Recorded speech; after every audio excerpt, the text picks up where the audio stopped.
steel. Shrinking steel? Yep. That doesn't sound badass or anything.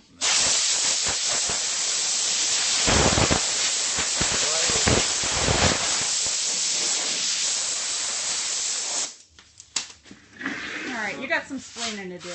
Okay, so what we're doing this morning, as you can see... Hi, Digger. What's up, Digger?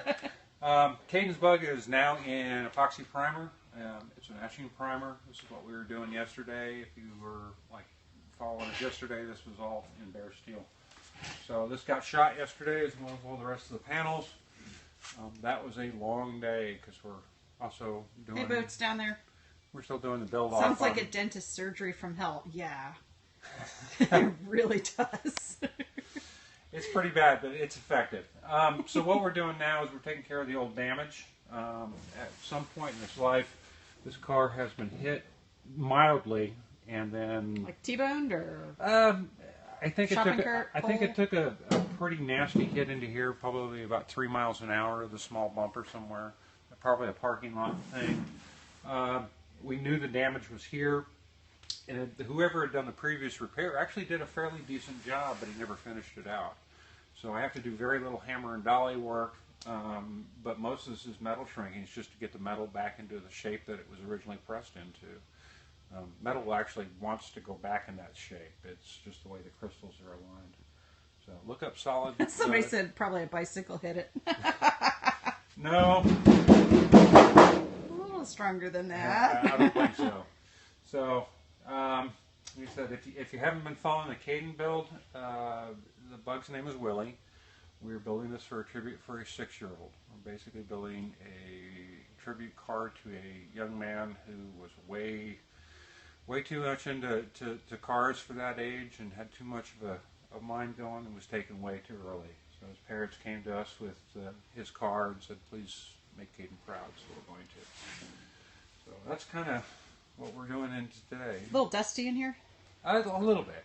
I don't have the fans going because I don't really need the fans going when I've got this machine going. There might be onions, though. See what I'm getting at. Oh yeah. We're doing this build with joy. We're not doing it with tears. Good. So if you guys have any questions, ask them up about metal shrinking, or if you want to know about how to do this. It's a little more involved than I can give in a little short interview. Well, show what are the tools you're using. These are my 2-part. This is a dolly, and we actually use this as a second hammer. Did you make that? No. This was purchased. This is actually one of the best ones I've got. I've had this probably 25 years now, and it's still in great shape. And this is my favorite little hammer. And this is also about 20 years old, and you can actually see the face. I don't know if you can see that, but it's a fairly polished surface, so we don't get any transfers.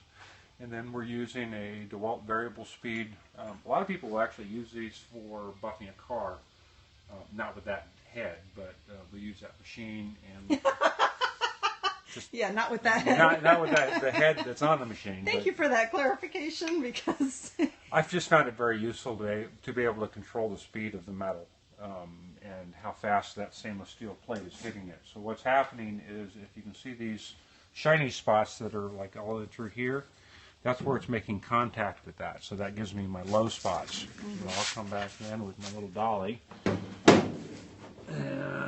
And my dolly is actually situated this way. Spook's got a dolly. So the arch of the dolly, this arch, so it's slightly concaved, sitting there. So you get both sides. You can't get both sides there.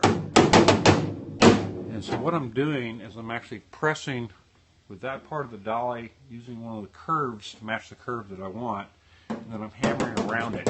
And so what's happening is the dolly is actually relaxing some of the crystal structure. If you look up the molecular structure of steel, it's actually crystals. So if the crystals are all in line, it's fairly strong and rigid, but it can also be brittle. So the stronger it is, the more brittle it is. So question, is this how they do modern cars as well? Like if you had a little incident with another object, is this how they would fix a car now? They don't have metal in cars now. Oh, It's all it was a trick plastics. question. Yeah. It's all They use a plastics. suction cup. Suction cup, maybe a bucket of hot water, you know, a heat gun, and you kind of push it out. Throw it in the microwave. So, you know, plastics are a different medium, and it's like some people are very talented in that, but, you know, once it's formed, it's formed. We do vintage steel. We do vintage steel. Oh, in fact, look at this. It says it. Yeah, this is one of my work shirts. So anyway, if you like us, like what we're doing, check us out on YouTube. We are doing other videos for YouTube. These will be up on YouTube also. Come to our show. We'll actually be doing tech talks on steel and metal shrinking and formwork. And we've got an engine builder coming in. We've got a transmission builder coming in. We've got a carburetor guy coming in. Hey, hold on a second. Should we do a Periscope for that? You guys want to see those tech talks? Like, if you're not here... We could do the tech talks on Periscope. I'm not getting any hearts. If you want them, you're going to have to put some hearts. Yeah, all right, well, that's So it. anyway, I got to get back to work, so my schedule's kind of tight. Take it to her Mabel. She's pretty much done. Waiting on a couple items from the interior, and Ann should have those knocked out today. Cool. All Hopefully. right. Yeah. All right, back at it. See ya. You guys want to see Mabel? Here we go. She's kind of undercover right now. She's getting a skate deck today or tomorrow. You'll need to get the Wi-Fi sorted first. Oh. Yeah, is it, we have a Wi-Fi problem, I guess. Some days it's better than others. How many automobile shops are fully Wi-Fi capable? Exactly. Breaking up. Oh, sorry, man. Catch the replay.